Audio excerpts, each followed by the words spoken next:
সব কোরআন হাদিসে আছে, কিন্তু আমরা মানি না। মানলেই কামিয়াবি, মানলেই কি কামিয়াবি, না মানলে কিছু নাই।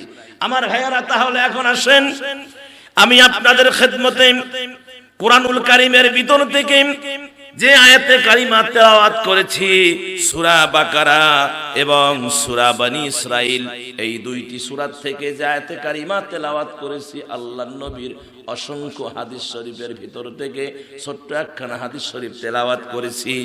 এই তিনটির সমন্বয়ে আমার ভাইয়েরা কিছু কথা আপনাদের খেদমতে বলতে চাই।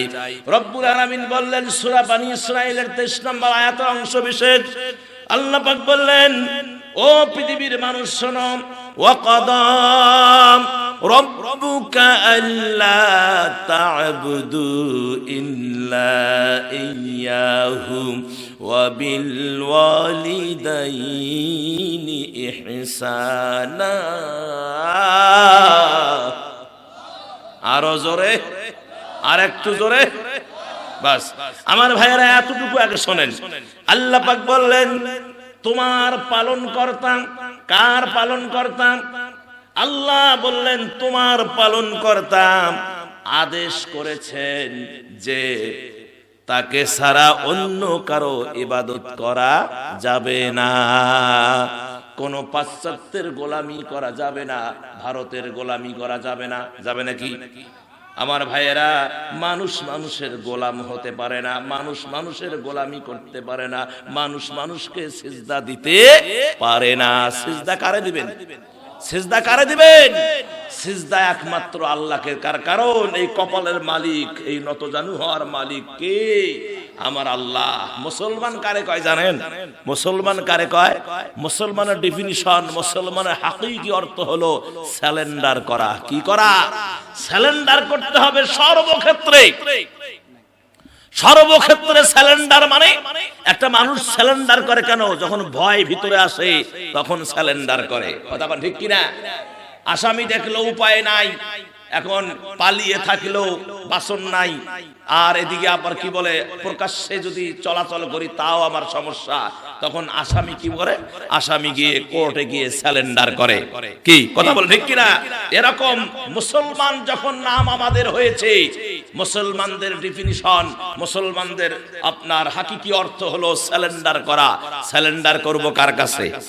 আর আমরা কার কাছে করি? বউয়ের কাছে সারেন্ডার করি।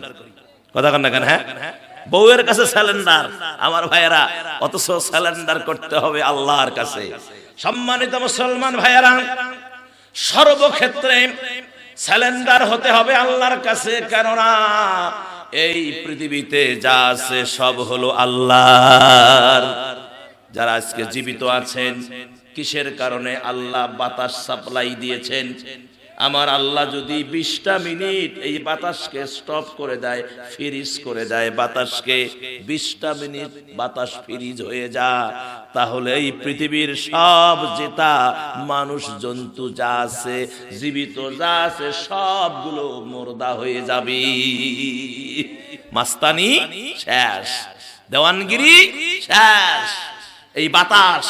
এই বাতাস কার অর্ডার মানে? কথা কর না কেন? হ্যাঁ, এ বাতাস কার অর্ডার মানে? আমার আপনার অর্ডার মানে না। বাতাস অর্ডার মানে আল্লাহর। আগুন কার অর্ডার মানে? আল্লাহর। আমার ভাইয়েরা, এই পৃথিবী কার অর্ডারে চলে? আল্লাহর অর্ডারে চলে। রিজিক যিনি দেন, আমার ভাইয়েরা, তিনি পালনেওয়ালা, রিজিক দাতা। তিনি আমাদেরকে সৃষ্টি করেছেন, তিনি আমাদেরকে কি মাখলুক করে সর্বশ্রেষ্ঠ করে পৃথিবীর জমিনে প্রেরণ করেছেন। আমরা কত বড় নিমক হারাম! হ্যাঁ, আল্লাহর এই নিয়ামত গুলো খাচ্ছি, অথচ আমার ভাইয়েরা আল্লাহর শুকরিয়া আদায় করি না।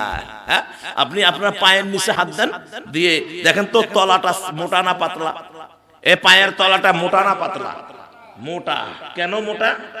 আমার ভাইয়েরা, আল্লাহর কত ইহসান, কত দয়া, কত ভালোবাসা এই বান্দার উপরে।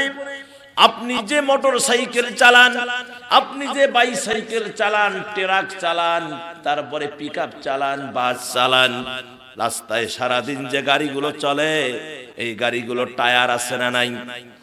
এক টায়ার কি সব সময় থাকে নাকি? না না, মাঝে মাঝে চেঞ্জ করার প্রয়োজন হয়, কেননা পাতলা হয়, নরম হয়ে যায়, অ্যাক্সিডেন্টের সম্ভাবনা বেশি। যার কারণে আমার ভাইয়েরা ওই গাড়ির মালিক এটা মাঝে মাঝে চেঞ্জ করে দেয়। ও আমার বন্ধুগণ, খেয়াল করে দেখেন, আমার আল্লাহ প্রত্যেকটা মানুষের পায়ের নিচে জন্মসূত্রে এমন টায়ার ফিট করে দিয়েছেন, এই টায়ার আর মরণ পর্যন্ত চেঞ্জ করার প্রয়োজন হয় না। আল্লাহু আকবার, আল্লাহু আকবার।